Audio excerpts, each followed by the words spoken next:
अल्हम्दुलिल्लाहि रब्बिल आलमीन वस्सलातु वस्सलामु अला खातमिन नबिय्यीन अम्मा बअद फ़अऊज़ु बिल्लाहि मिनश शैतानिर रजीम बिस्मिल्लाहिर रहमानिर रहीम।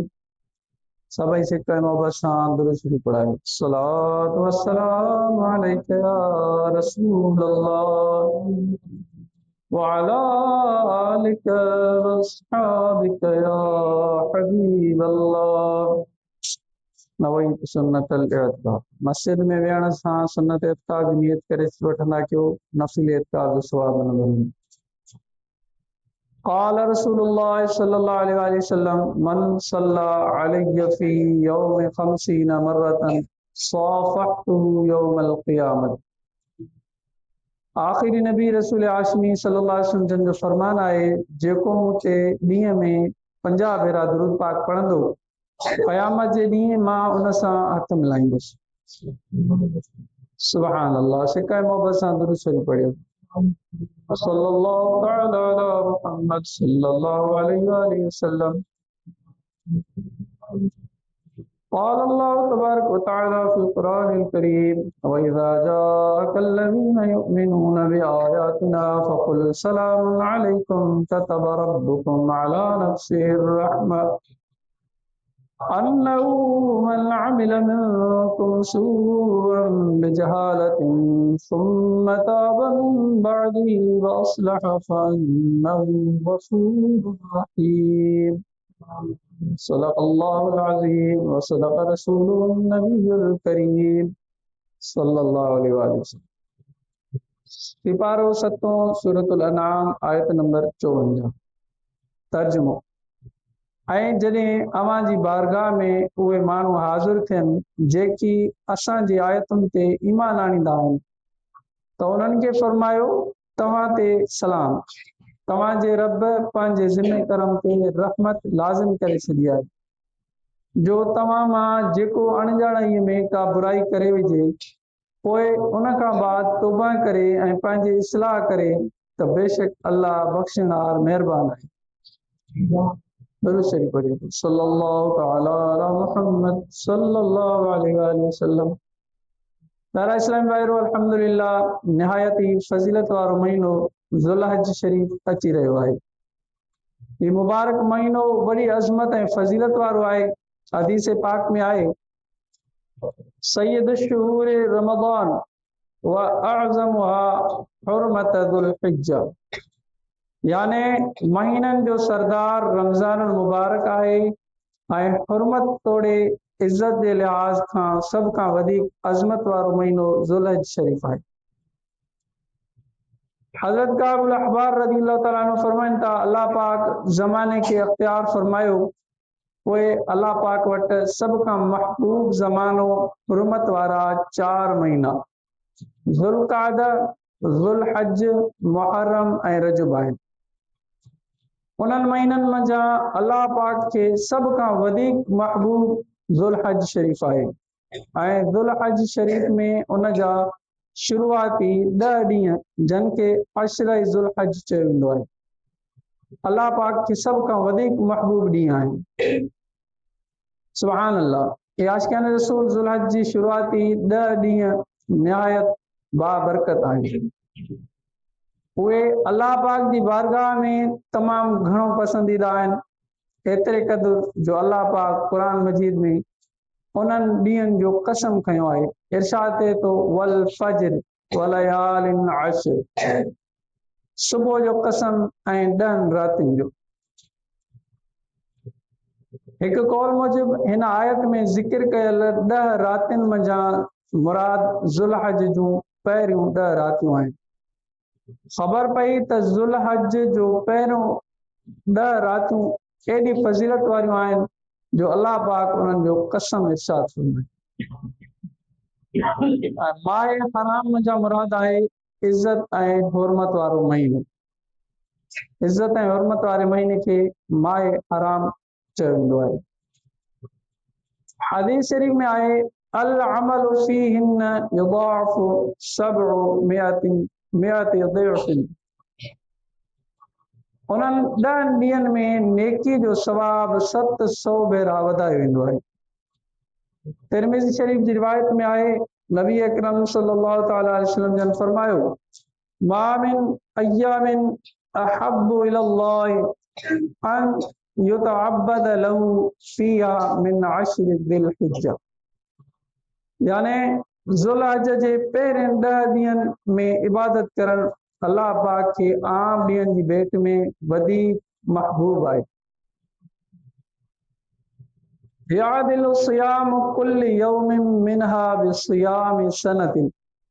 उन्हनि ॾींहंनि में हिकु ॾींहं जो रोज़ो हिकु साल जे रोज़नि बराबरि आहे। वक़ियाम कुल्ल लैलतिन मिनहा बिक़ियाम लैलतिल क़द्र। ऐं उन्हनि मां हर राति जो क़याम यानी इबादत करणु शब क़द्र जे क़याम जे बराबरि आहे। सुभान अल्लाह। या आशिक़ान रसूल, गौर फरमायो केॾा प्यारा ऐं फज़ीलत वारा ॾींहं आहिनि, केॾियूं अज़ीम रातियूं आहिनि। उन्हनि ॾींहंनि में हिकु नेकी जो सवाब 700 भेरा वधायो वेंदो आहे। उन्हनि ॾींहंनि में नेकी करणु अफ़ज़ल नेकी आहे। उन्हनि ॾींहंनि में हिकु ॾींहं जो रोज़ो रखणु हिकु साल जे रोज़नि जे बराबरि आहे।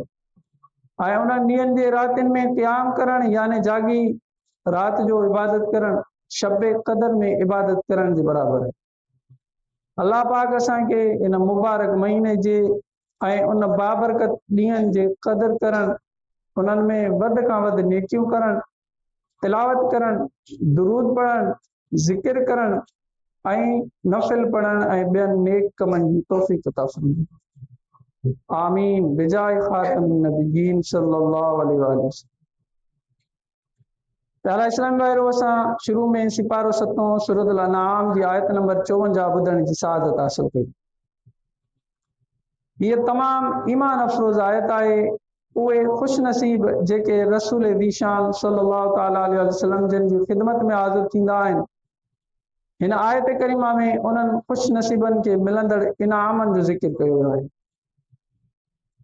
हूं त महबूब ज़ीशान सल्लल्लाहु अलैहि वसल्लम जन जूं अताऊं त अल्हम्दुलिल्लाह हर वक़्तु जारी आहिनि, हर हिक खे मिली रहियूं आहिनि।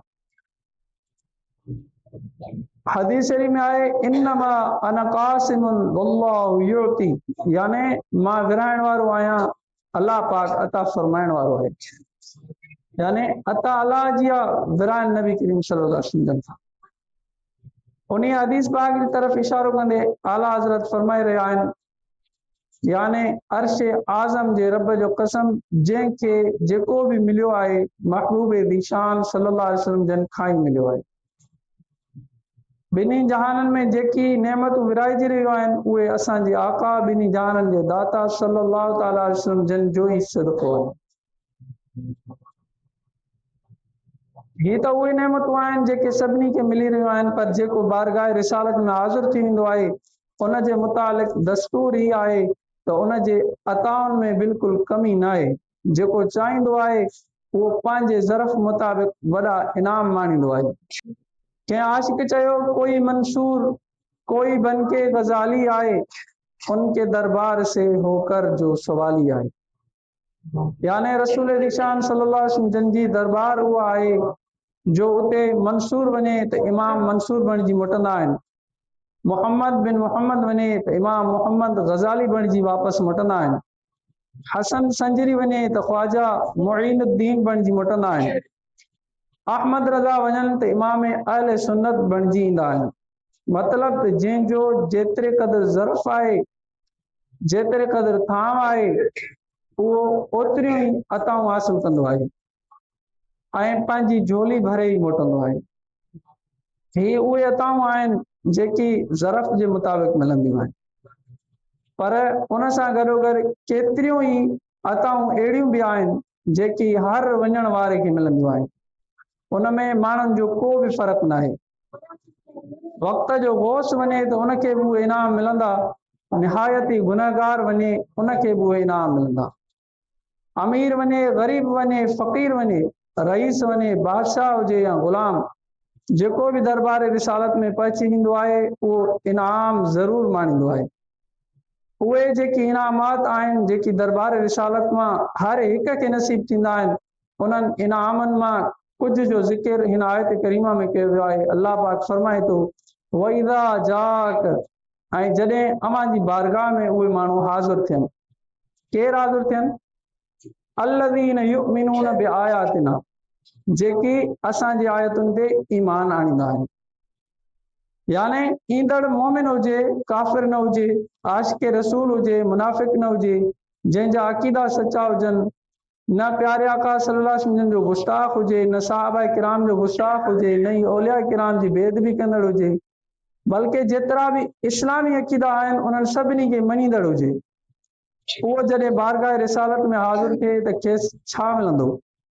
फरमायो वियो फ़कुल, त उन्हनि खे फरमायो, यानी ए महबूब सल्लल्लाहु अलैहि वसल्लम, जेको बि अव्हांजो सचो ग़ुलाम अचे उनखे फरमायो सलामुन अलैकुम, तव्हां ते सलाम। ही पहिरियों इनाम आहे। आलिम सगोरनि उन जा ॿ मतिलब बयान कया आहिनि। पहिरियों हिकु त ही जेको प्यारा आका सल्लल्लाहु अलैहि वसल्लम हाज़िर थींदड़ ग़ुलामनि खे सलाम इरशाद फरमाईंदा आहिनि, इहो पहिरियों इनाम। ॿी माना इहा आहे त सलाम रब जो आहे, ऐं रब करीम पाण सल्लल्लाहु अलैहि वसल्लम खे फरमायो आहे त ए महबूब, तव्हांजा ग़ुलाम जॾहिं बि अव्हां जी ख़िदमत में हाज़िर थियनि त तव्हां उन्हनि खे असांजो सलाम पहुचायो।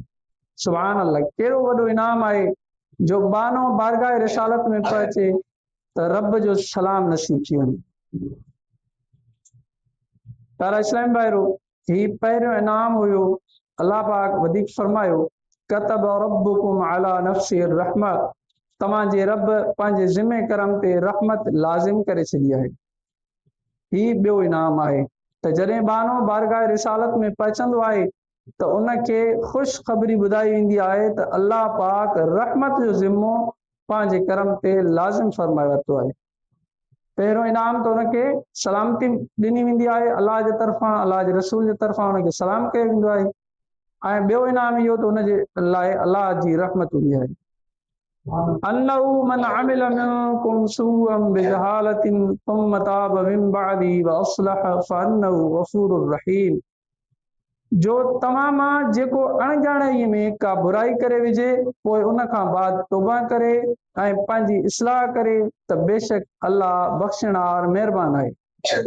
यानी ए महबूब सल्लल्लाहु अलैहि वसल्लम अव्हांजी दरबार में ईंदड़ ग़ुलामनि खे फरमाए छॾियो त तव्हां खां नादानी या अणॼाणाईअ में जेतिरा बि गुनाह थी विया आहिनि, जेतोणीकि उहे केॾा बि वॾा गुनाह छो न हुजनि, हाणे तव्हांखे रहमत मिलंदी, रब जे हुज़ूर में तौबा करे सुधरी वञो, अल्लाह पाक सभई गुनाह तव्हांजा बख़्शे छॾींदो। सुभान अल्लाह। अल्लाह ताला असांखे पंहिंजे प्यारे आका सल्लल्लाहु अलैहि वसल्लम जो दर ऐं पंहिंजी रहमत नसीब फरमाए। आमीन बिजाए ख़ातम।